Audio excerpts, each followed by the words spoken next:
Welcome friends, summer defence education 11 में आपका स्वागत है दोस्तों। और आज अपन का ये लास्ट वीडियो होने वाला है गुरुत्वाकर्षण ग्रेविटेशन से रिलेटेड, क्योंकि जितने भी इम्पोर्टेंट जो एग्ज़ाम के पॉइंट ऑफ व्यू से या फिर जितने भी अपने कंपटीशन एग्ज़ाम है उसके अकॉर्डिंग जितना मैटर देना चाहिए था, जितना मेरे हिसाब से करवाना चाहिए था वो मैंने कवर करवा दिया है। बाकी अगर कुछ भी बेटर आपको लगता है कि गुरुत्वाकर्षण से रिलेटेड जो छूट गया है तो आप कमेंट सेक्शन में डाल सकते हो, उसको भी अपन अलग से वीडियो बनाकर या फिर कुछ स्पेशल बनाकर उसको अपन अपलोड कर देंगे। तो फिर भी मेरी तो यही कोशिश है, जितना है उतना 100% है, ईमानदारी से है। जो मैटर इसमें कवर किया गया है उस वो एकदम पर्याप्त है एग्ज़ाम के पॉइंट ऑफ व्यू से। जितने भी कंपटीशन के एग्ज़ाम है उसके अकॉर्डिंग सारी चीज़ें इंक्लूड कर ली गई है, कहीं कोई भी दिक्कत नहीं होने वाली है। अगर फिर भी कुछ आपको लगे तो आप कमेंट सेक्शन में ज़रूर डाल देना। तो दोस्तों, अपनी जो तैयारी है उसको अच्छे से बूस्ट करने के लिए जो भी बेसिक चीज़ करवाई जा रही है उसको अच्छे से करना है। जितनी भी यहाँ पे करवाया जा रहा है मैटर, ये नहीं है कि इसको आप सुन लो सीधा, सिर्फ देखो। देखने से कुछ नहीं होगा, थोड़ा सा उसको अंडरस्टैंडिंग करो, अच्छे से समझो, उस चीज़ को अप्लाई करो, दैनिक जीवन से उसको जोड़ के देखो, क्योंकि फिजिक्स तो अपने आसपास ही है, हर चीज़ से रिलेटेड है। तो अपन को उस चीज़ को ऑब्जर्व करना है। ठीक है दोस्तों, उसी चीज़ को ऑब्जर्व करके अपने माइंड में उसको सेट करना है। मतलब जब भी इस कोई भी फिजिक्स का कोई टॉपिक आए तो उससे रिलेटेड अपनी दैनिक जीवन से क्या चीज़ें हैं रिलेट करती हैं, तो वो चीज़ें माइंड में रहेंगी तो वो अपने क्या रहेगा, बहुत अच्छे से जो टॉपिक है वो ध्यान में रहेगा। और जितने भी फार्मूले उनको आप बार बार प्रैक्टिस में अप्लाई करोगे तो वो ऑटोमेटिक याद हो जाएंगे। ऐसा नहीं है कि सब फार्मूले याद रटने से होंगे, बार बार करने से होंगे। जब आप अप्लाई करोगे क्वेश्चन में तब ऑटोमेटिक वो चीज़ें याद होनी स्टार्ट हो जाएगी। ठीक है दोस्तों, तो स्टार्ट करते हैं। आज अपन बात करेंगे गुरुत्वीय स्थितिज ऊर्जा और कुछ थोड़ा बहुत एक दो पॉइंट है, विभिन्न संबंध और कुछ, तो उस इन सब चीज़ों को कवर करते हैं अपन। आज फिनिशिंग टच देने वाले हैं इस टॉपिक को, उसके बाद अपन कोई नेक्स्ट इम्पोर्टेंट टॉपिक करेंगे। गुरुत्वीय स्थितिज ऊर्जा। गुरुत्वीय स्थितिज ऊर्जा क्या होती है? वह ऊर्जा जो किसी वस्तु में गुरुत्वाकर्षण क्षेत्र के अंदर उसकी स्थिति या ऊंचाई के कारण संचित होती है। यानी कि जो अपना गुरुत्वाकर्षण फोर्स लगता है, चाहे कोई भी पिंड हो, जब पृथ्वी की बात की जाए तो पृथ्वी पर गुरुत्वाकर्षण बल लगता है, तो जो उसकी स्थिति है उसके कारण उसमें एक स्थिति के कारण उसमें स्थितिज ऊर्जा उत्पन्न होगी जो गुरुत्वाकर्षण के बल के कारण होगी। चाहे वो कहीं ऊंचाई पर रखी हुई टंकी हो पानी की, उसमें भी स्थितिज ऊर्जा होती है। विभिन्न प्रकार की जो बांध वगैरह बनाए जाते हैं उनमें भी स्थितिज ऊर्जा होती है। तो स्थितिज ऊर्जा के बहुत सारे एग्जाम्पल आप ले सकते हो, लेकिन अपने ध्यान में होना चाहिए कि उनमें स्थितिज ऊर्जा होती है। ठीक है दोस्तों, जब किसी वस्तु को पृथ्वी की सतह से ऊपर उठाया जाता है, यानी कि जब भी अपन कोई सामान उठाते हैं पृथ्वी से, तो उसमें क्या होता है, तो गुरुत्वाकर्षण के विरुद्ध अपन को कार्य करना पड़ता है। यानी जो गुरुत्वाकर्षण बल है वो तो अपनी ओर आकर्षित कर रहा है वस्तु को, लेकिन अपन उसके विरुद्ध कार्य कर रहे हैं। तो जो कार्य कर रहे हैं यही कार्य वस्तु में गुरुत्वीय स्थिति ऊर्जा के रूप में क्या हो जाता है, जमा हो जाता है, संचित हो जाता है, इकट्ठा हो जाता है। ठीक है दोस्तों, यानी कि गुरुत्वीय स्थिति ऊर्जा यू के रूप में इकट्ठा हो जाएगा। कौन सा? जब अपन कोई भी कार्य करेंगे, किसी वस्तु को उठाएंगे। इसका सामान्य सूत्र क्या होता है? जब एच ऊंचाई तक किसी वस्तु को उठाया जाता है तो एम जी एच, मान लो एम वस्तु का क्या है, द्रव्यमान हो गया, जी गुरुत्वीय त्वरण 9.8 मीटर प्रति सेकंड स्क्वायर, और एच मान लो कितनी हाइट है, 2 मीटर है, 3 मीटर है, कितना उठाया है। ठीक है दोस्तों, तो जब भी एच हाइट तक उठाएंगे किसी वस्तु को तो उसकी जो स्थिति ऊर्जा कितनी होगी, यू बराबर एम जी एच। एम वस्तु का द्रव्यमान हो गया, जी गुरुत्वीय त्वरण हो गया, एच सतह से ऊंचाई हो गई। अब मान लो दो पिंड है M1 M2 R, तब इनके बीच जो गुरुत्वीय स्थिति ऊर्जा होगी वो क्या होगी, U बराबर minus G M upon M small M बटा आर। जी एम जो कैपिटल एम है वो क्या है, ग्रह का द्रव्यमान, एम स्मॉल वस्तु का द्रव्यमान, और आर क्या है, दूरी इन दोनों के बीच की, जो कि पृथ्वी के लिए आर बराबर आर प्लस एच होगी। आर त्रिज्या होगी ग्रह की और एच हाइट हो गई। ठीक है दोस्तों, बहुत सिंपल। और जी गुरुत्वीय नियतांक हो गया जिसका मान 6.674 into 10⁻⁻11 newton into metre square upon K G square होता है। इतनी चीज़ अच्छे से समझ में आ गई होगी दोस्तों। अब अपन चलते हैं नेक्स्ट स्लाइड पे। गुरुत्वीय स्थितिज ऊर्जा गुरुत्वाकर्षण बल के आकर्षण प्रकृति के कारण ऋणात्मक होती है। जो ऋणात्मक चिन्ह आया था ना, U बराबर minus G M M small M one R, जो ये ऋणात्मक चिन्ह ये किसके कारण है? जो गुरुत्वाकर्षण बल है उस वो आकर्षण प्रकृति का होता है, इसके कारण जो इसके विरुद्ध कार्य कर रहे हैं तभी तो स्थितिज ऊर्जा उत्पन्न हो रही है। जब विरुद्ध करेंगे तो उसको क्या है? ऋणात्मक है। इस कारण उसका चिन्ह है वो ऋणात्मक है, यानी कि विपरीत दिशा में लग रहे हैं। स्थिति ऊर्जा की जो क्या है, स्थिति ऊर्जा ऋणात्मक होगी। इसके पीछे रीजन ये होगा कि गुरुत्वाकर्षण बल आकर्षण प्रकृति का है और अपन उसके विरुद्ध कार्य कर रहे हैं। जब विरुद्ध करेंगे तो वो ऋणात्मक चिन्ह से दर्शाएंगे। उदाहरण जैसे बांध में जमा पानी, जब बांध को मान लो किसी हाइट पे बांध बनाया है तो जो बांध में पानी जमा हो गया है तो वो बांध में जो पानी जमा है उसमें क्या होगी? स्थितिज ऊर्जा उत्पन्न होगी। ऊंचाई पर रखी गेंद, कोई गेंद है उसको ऊंचाई पर रख दिया तो उसमें भी स्थितिज ऊर्जा होगी। कोई वस्तु को उठाया है तो भी स्थितिज ऊर्जा होगी। यानी स्थितिज ऊर्जा के बहुत सारे एग्जाम्पल हैं। और स्थितिज ऊर्जा मैक्सिमम कितनी होती है? शून्य। यू मैक्सिमम बराबर शून्य होगी। और वो कब होगी? जब आर बराबर इन्फिनिटी, यानी कि अनंत पर, जब अनंत ऊंचाई पर अपन किसी वस्तु को ले जाएंगे उठाएंगे तब यू कितना हो जाएगा? जीरो हो जाएगा। यानी कि अधिकतम कितनी हो सकती है? स्थितिज ऊर्जा शून्य हो सकती है। और minimum minus G M M upon R. ये किसके बात, पिंडों की बात की जा रही है। जब अपन किसकी बात कर रहे हैं? यूनिवर्स की, ब्रह्मांड की बात कर रहे हैं। जब ब्रह्मांड की बात कर रहे हैं ना तब ये मैक्सिमम जीरो हो सकती है। वैसे तो यू बराबर एम जी एच सूत्र होता है, उससे कुछ ना कुछ मान आएगा, पॉजिटिव मान आएगा उसमें तो। लेकिन जब अपन ग्रहों के बीच की बात की जाए, जब ग्रहों के बीच में बात की जाए, पिंडों के बीच में बात की जाए तब ये मैक्सिमम जीरो होती है और minimum minus G M M R, जहाँ आर बराबर है आर प्लस एच। पृथ्वी की सतह से एच ऊंचाई पर जाने पर स्थितिज ऊर्जा में हुई वृद्धि डेल्टा यू बराबर क्या होगी? M G H upon one plus H Y R. H Y कितना आएगा? आर। जब हाइट जीरो होती है तब तो सामान्य सूत्र होता है, क्योंकि जब एच लेस देन आर होगा। यानी कि जब अपन किसी वस्तु को उठाएंगे किसके बराबर, मान लो 2 मीटर उठा लिया, 3 मीटर उठा लिया, तो 2-3 मीटर क्या है? बहुत कम होता है। किसके रिस्पेक्ट में? आर।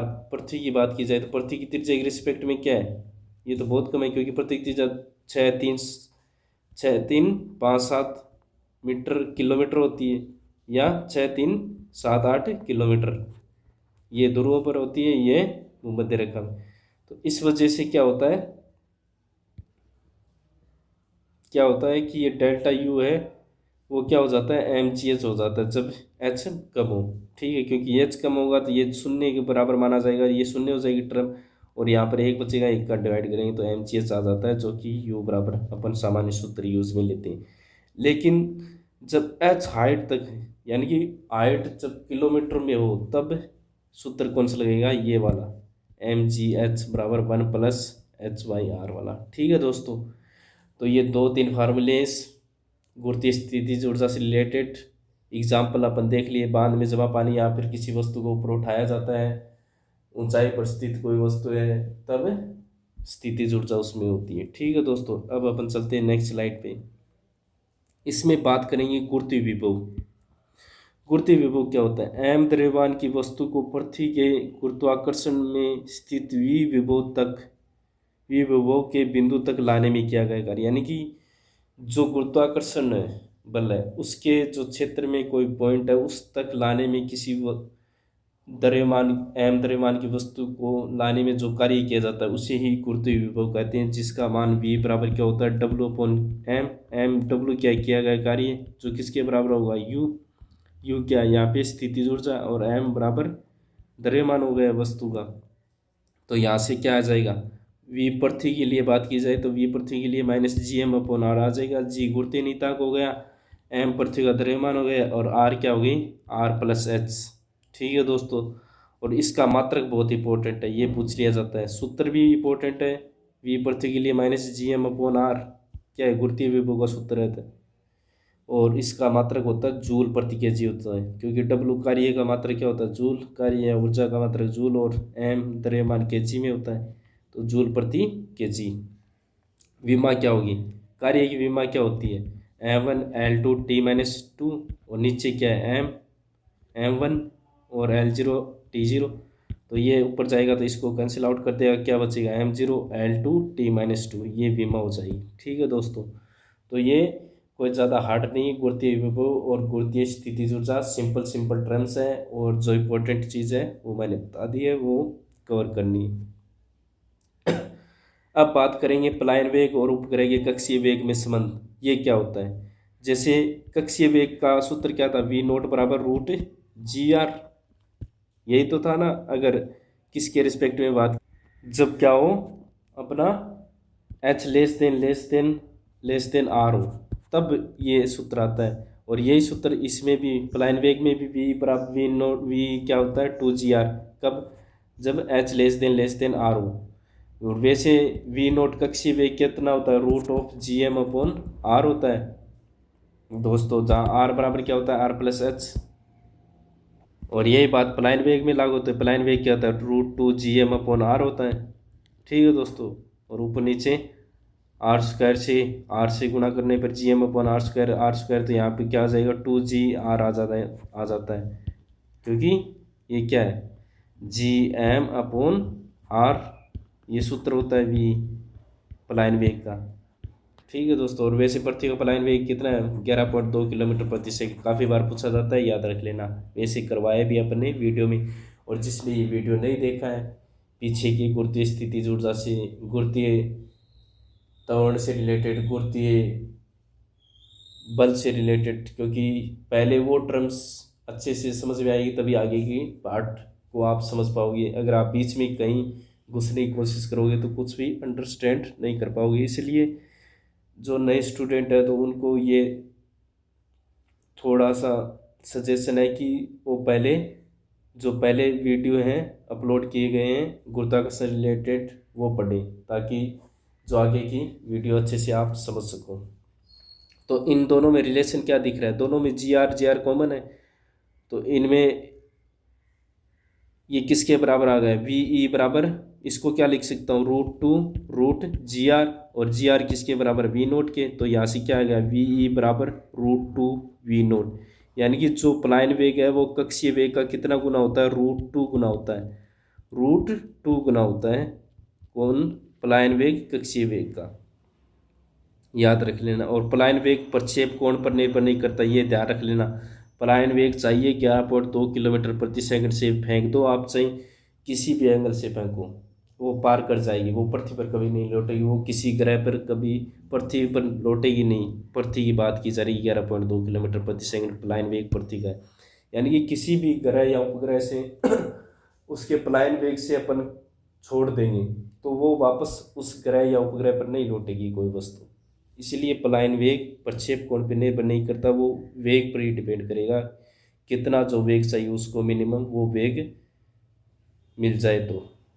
ठीक है दोस्तों, अब चलते अपन नेक्स्ट स्लाइड पे। नेक्स्ट स्लाइड पे अपन बात करेंगे अवक्षेप वेग।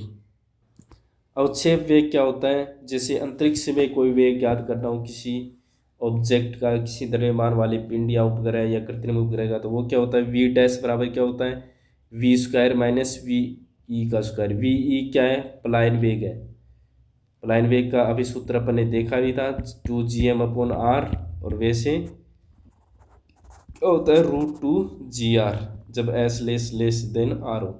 तो ये क्या हो गया प्रक्षेपित वेग, प्रक्षेपण वेग, यानी कि जिस वेग से फेंका गया, और V0 पलायन वेग हो गया, ठीक है उस ग्रह का। तो वहाँ से क्या निकल के आ जाएगा अपना अवक्षेप वेग, यानी कि V² माइनस VE का स्क्वायर का रूट कर दो। अब बात करेंगे भारहीनता। भारहीनता कब होती है, वस्तुओं में भार का आभास उस पर पृष्ठ के कारण लगने वाली प्रतिक्रिया के कारण होता है। यानी कि जो पृष्ठ पर उसकी प्रतिक्रिया लगती है उसके कारण क्या होता है, जो आभास होता है, भार का आभास उस पर पृष्ठ पर लगने वाली प्रतिक्रिया के कारण होती है। यदि प्रतिक्रिया का मान शून्य हो तो यह स्थिति भारहीनता की स्थिति कहलाती है। यानी कि जब जो प्रतिक्रिया बल है, जो प्रतिक्रिया हो रही है वो अगर शून्य हो जाए तो क्या हो जाएगी भारहीनता की स्थिति आ जाएगी। जैसे कृत्रिम उपग्रह की बात की जाए, उसकी अगर R त्रिज्या की कक्षा में वो चक्कर लगा रहा है और m द्रव्यमान का कृत्रिम उपग्रह है, तो उस पर जो गुरुत्व पर लगेगा वो नीचे की ओर लगेगा। कौन सा? F बराबर G m m/r²। ये तो नीचे की ओर लगा। और जो प्रतिक्रिया बल है R, पृष्ठ से तो लगेगा प्रतिक्रिया बल, वो क्या लगेगा? ऊपर की ओर लगेगा। ठीक है दोस्तों, अब चलते हैं नेक्स्ट स्लाइड पे। जब ऊपर की ओर लगेगा तो ये दीर्घवृत्ताकार कक्षा में घूमने के लिए उसके लिए आवश्यक अभिकेंद्रीय बल क्या हुआ? जो उनका परिणामी होगा, परिणामी क्या हुआ? G m m/r² minus R, जो प्रतिक्रिया बल है और गुरुत्वीय बल का अंतर, जो भी इनका परिणामी आएगा, क्योंकि गुरुत्वीय बल ज़्यादा होगा प्रतिक्रिया बल से, तो जो इसका अंतर आएगा वही परिणामी बल होगा। और वो परिणामी बल किसके बराबर होगा? अभिकेंद्रीय बल के होगा, क्योंकि वो दीर्घवृत्ताकार कक्षा में घूम रहा है, उसके लिए जो आवश्यक अभिकेंद्रीय बल है वो इसी परिणामी बल से प्राप्त होगा।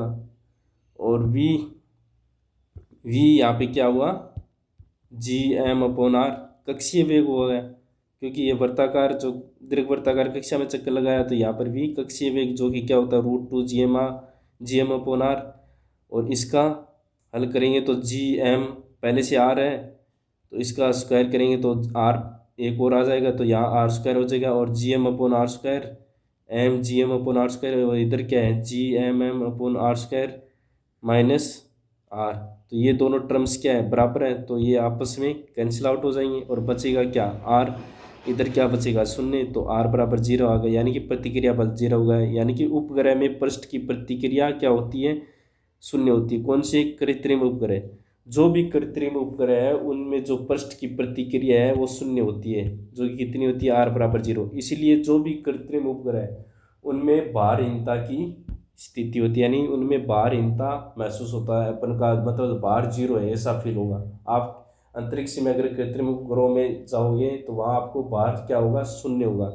और वहाँ पर आप कोई भी खाना नहीं खा पाओगे, कोई भी पानी को पी नहीं पाओगे, तो वहाँ पर आपको पाइप के थ्रू लिक्विड, जो भी न्यूट्रिशन चाहिए वो लिक्विड के रूप में अंतरिक्ष यात्री इस्तेमाल करते हैं, खाने पीने की चीज़ें। ठीक है दोस्तों, इसलिए क्योंकि वहाँ पर क्या है? भारहीनता की स्थिति होती है, अपन में कोई फोर्स नहीं लगा पाएंगे कहीं भी। वहाँ जो अपना फोर्स लगना चाहिए, अपने हाथ वगैरह जो उनसे जो फोर्स लगनी चाहिए वो काम नहीं कर पाएगी। तो वो सब किसके कारण होता है? प्रतिक्रिया 0 होने के कारण होता है। तब भारहीनता की स्थिति, अगर अपन कृत्रिम उपग्रह में अगर किसी को बांधेंगे, यानी किसी वस्तु को रस्सी से बांधेंगे, तो रस्सी में तनाव उत्पन्न नहीं होगा। यानी कि जो रस्सी में जो खिंचाव है, वो तनाव है, वो फील ही नहीं होगा। वो क्या होगा? ऐसा लगेगा कि इसमें कुछ तनाव नहीं, कुछ भी कसाव नहीं है, यानी कि अपन खींच नहीं पाएंगे अच्छे से, तो फोर्स काम ही नहीं करेगा, यानी भारहीनता की स्थिति आ जाएगी। अपना भार शून्य फील होगा। जब अपना खुद का सोचो, अपन भार शून्य है, तो अपन क्या जोर लगा पाएंगे? जोर लगा पाएंगे? बिल्कुल नहीं लगा पाएंगे। कुछ भी ऐसा फील होगा जैसे कुछ है नहीं अपने अंदर। तो वो क्या स्थिति होती है? भारहीनता की स्थिति होती है, जो कि अक्सर किस में देखी जाएगी?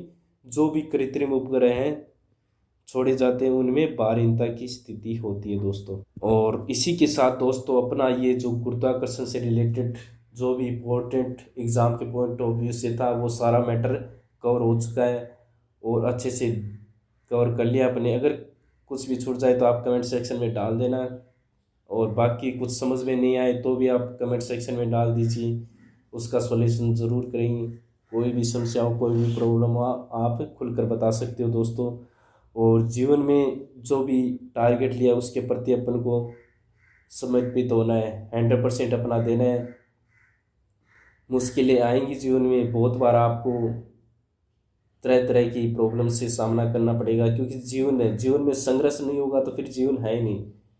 जब मान लो संघर्ष होना ही छोड़ देगा, आपको कुछ चीज़ की, जो चीज़ आपको अवेलेबल है, जो चीज़ आप चाहिए वो सब कुछ आपके पास हो, तो फिर आपका जीना क्या है? बेकार है। फिर आप जी नहीं रहे हो, आप मतलब ख़त्म ही हो रहे हो, क्योंकि आप ना तो सीख पा रहे हो ना कुछ कर पा रहे हो क्योंकि सब कुछ आपको इजीली आसानी से मिल रहा है। जब समस्याएं उत्पन्न होंगी तभी तो इंसान आगे बढ़ पाएगा, विभिन्न प्रकार की प्रॉब्लम फेस करेगा, अनुभव होगा। जीवन एक अनुभव का क्या संगम है, बहुत सारे अनुभव मिलकर एक आपके जीवन को उच्च स्तर तक ले जाते हैं। तो मेरा यही टारगेट है कि आप जो भी मंजिल है, मैं जितनी हो सकता है मेरा जो भी मैंने एग्ज़ाम इतने फाइट किए हैं तो उनका जो अनुभव है वो आपके साथ शेयर कर रहा हूँ, ताकि आप अपने जीवन में जो भी लक्ष्य हासिल करना चाहते हो वो हासिल कर पाओ। और डिफेंस में जाना एक अलग ही फीलिंग है। अगर आप डिफेंस एस्पिरेंट हो तो आपके लिए बहुत अच्छी अपॉर्चुनिटी है कि आप जीवन में देश की सुरक्षा के लिए, देश की रक्षा के लिए एक सैनिक के रूप में या फिर एक ऑफिसर के रूप में किसी भी रूप में जाओ, जहाँ भी आपको मौका मिले देश की सेवा करने का, वहाँ अपना 100% दीजिए। क्योंकि एक अलग ही जो गर्व फील होता है देश की रक्षा करने में वो कहीं नहीं होता है। ठीक है दोस्तों, फिर मिलते हैं अपन नेक्स्ट वीडियो में और नए टॉपिक के साथ। अगर आपको कोई और इम्पोर्टेंट टॉपिक लगे तो आप उसका भी सजेशन कर सकते हो। ठीक है दोस्तों, बाकी मैं अपने हिसाब से जो भी इम्पोर्टेंट टॉपिक होगा उसको चूज़ करके नेक्स्ट टाइम नई वीडियो के साथ अपलोड करूँगा। ठीक है दोस्तों, मिलते हैं फिर नेक्स्ट वीडियो में, तब तक के लिए नमस्कार। जय हिंद, जय भारत दोस्तों।